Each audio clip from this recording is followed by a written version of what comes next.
Hello and welcome to the LSAT Demon Daily. My name is Erik. I'm a teacher and a tutor with LSAT Demon. Joining me is Sam Fraser, Sam, you are a prolific Ask Button respondent. If any of you listening have ever asked a question through the Ask Button on LSAT Demon, Sam has probably responded to you at some point, so you'll know him through that. Sam, you also do a lot of crucial sort of back-end work with the Demon as well, right? So one of the undercover stars of the Demon. I don't know about that, but thanks, Erik. Glad to be joining everyone here. We received a question from the Ask Button, which is why I'm here, of course, about a student who's kind of struggling on logical reasoning. They're saying, seems like I've gotten a little bit worse at it. Can you help me or give me some sort of idea how to move forward? I have tons of notes, but it just doesn't seem to be getting better for me any reason. What do we think, Erik? I hear students worry pretty frequently that they are regressing in a particular area of the LSAT, like they're getting worse at LR for some reason, or like they've been doing worse at the logic games recently.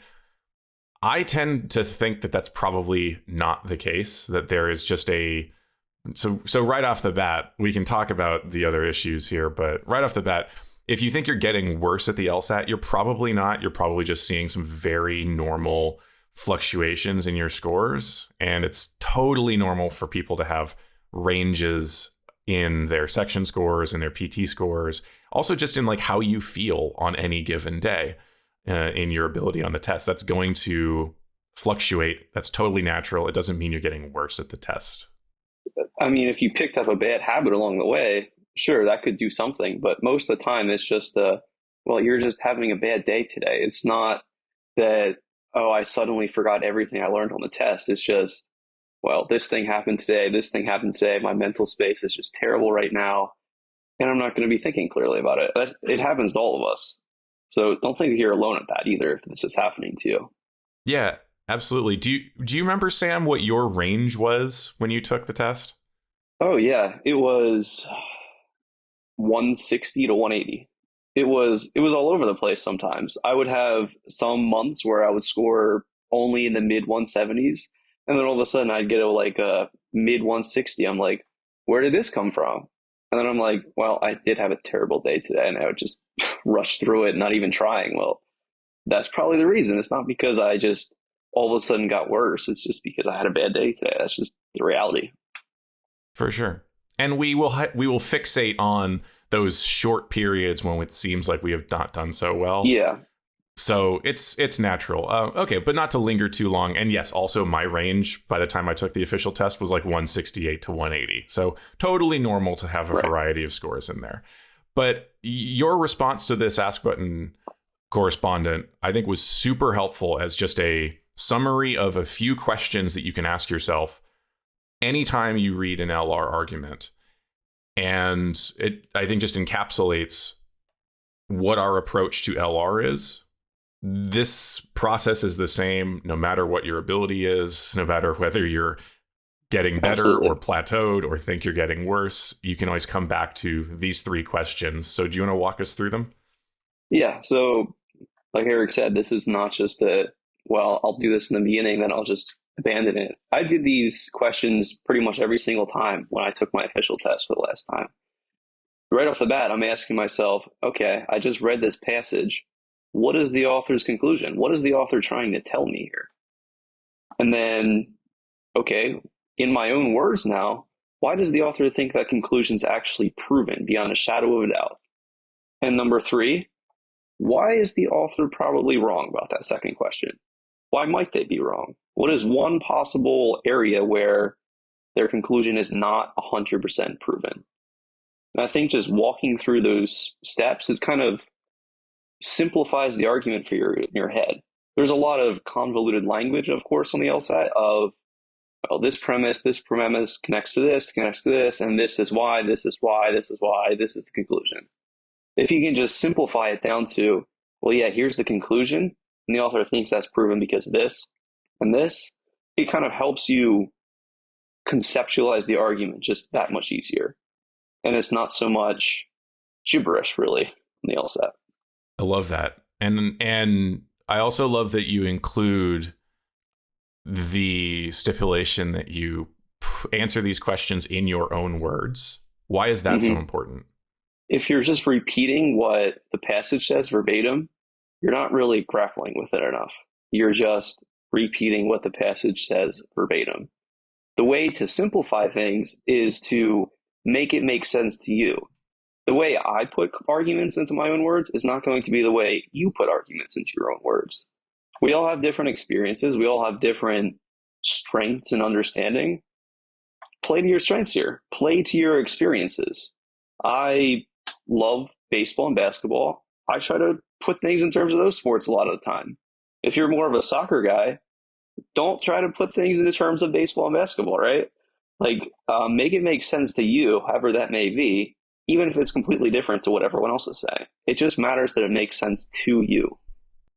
So, for instance, if you as a basketball fan were to give your own example of a part to whole flaw, you might say something like the Philadelphia 76ers have many good players on their team. Therefore, they are a good basketball team. Okay, well, maybe we don't need to attack my Sixers right now, but... Sorry, I had to slide that in there. All right. Okay. So to return to the questions, just to break them down one at a time, to repeat them. Number one, in your own words, what's the author's conclusion? And if you are newer to the LSAT, perhaps you haven't yet learned everything there is to learn about identifying argument parts and understanding truly what a conclusion is, what a main conclusion is, what premises are. If that's still where you're at, I encourage you to, I believe we have a lesson on this very topic in LSAT Demon on identifying argument parts. If the goal is to attack the argument and to understand why an argument might be flawed, you first have to know for sure, well, okay, what is the author's main point? Yeah, right, exactly. So step one is identify the conclusion. And then the second step, why is it that the author thinks that they have done their job? Like, the author thinks that with their argument, they have proven that their conclusion is true. Like, they believe that. They think they're a genius for what they have written and that they've convinced you. And it is, you have to understand, like, what is the author's thought process, right? Why is it that they think that their premises add up to their conclusion? Exactly. Like, if you're a defendant, or if you're a defense attorney and the prosecution says your client's guilty, well, the whole point is you're trying to prove, no, my client has not been proved guilty. You're not just trying to attack their evidence, right? You're kind of trying to attack their main point that my client deserves to go to jail, right? Something like that. Absolutely. And then that gets into the third question: why might the author be wrong? So given that our understanding of, first, what the conclusion is, second, why the author thinks they have proven their conclusion, we then dig into, why do those premises not prove that conclusion? Right. Why is it the author might be wrong? Exactly. If we continue with the kind of prosecution thing, well, yeah, they have fingerprints. Maybe they have plays to the scene of the crime, but does that really prove that they committed the crime? Or does that just prove that maybe they were there and someone else could have committed the crime, right? You're trying to pick away at their parts and say, yeah, you have this and this, but that doesn't necessarily prove this, right? 100%.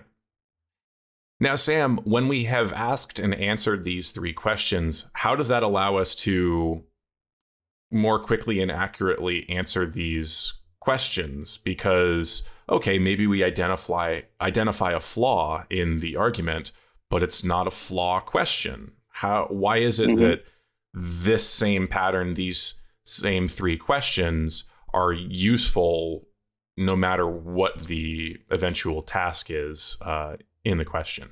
Yeah, so questions on the LSAT, they're important, right? The different question types of this asks this type, this asks for you to find this, and so on. But at the end of the day, they're all won or lost in that first part of the passage. Did you understand the passage enough? Because if you think about it, what are the LSAT writers trying to do? They're trying to test, did you actually understand this passage? Because if you did, you can easily answer this question then. No matter what the question ends up asking you, it's going to be all tied back to those three questions, particularly the third, right? Why isn't it proven? Well, if it's a necessary assumption question, it's because the author is assuming this. It's a flaw question. It's because the author, this might not be correct, this necessary assumption, something like that, right? Even on parallel questions, well, okay, I thought about the argument, right? I have their conclusion. I have why the author thinks this is right. And I have why they kind of messed up here. Now I'm just going to find the exact same thing in the answer choices. No matter what it is, it's going to be the same process, and it's going to help you no matter what. And that's what's important here. Yeah, in that example of a parallel reasoning or parallel flaw question, you could essentially ask yourself those same 3 questions for every answer choice. Exactly. And if your answers are the same, then that's your answer. And if your answers to any of those are not the same, then yeah, you're not looking at the same flaw. 100% agree. Yep. Great. Well, I think we can leave it there. Just to recap, 3 questions, no matter your skill level, you should always be asking yourself when you read an LR argument. 1, in your own words, what's the author's conclusion? 2, in your own words, why does the author think that conclusion is proven true? And 3, why might the author be wrong? Yep. Awesome. Anything else to add, Sam? Nope. I think if you just keep practicing those, you're going to improve no matter what. Even if it feels like you're at a plateau, just keep trying to improve your underlying skills. Eventually, you're not going to have a bad day anymore. You're going to kill it. So stay positive. Keep on at it. Excellent. Thanks, Sam. Email daily@lsatdemon.com if you'd like to ask a question or share some LSAT or law school admissions news. Thanks for listening.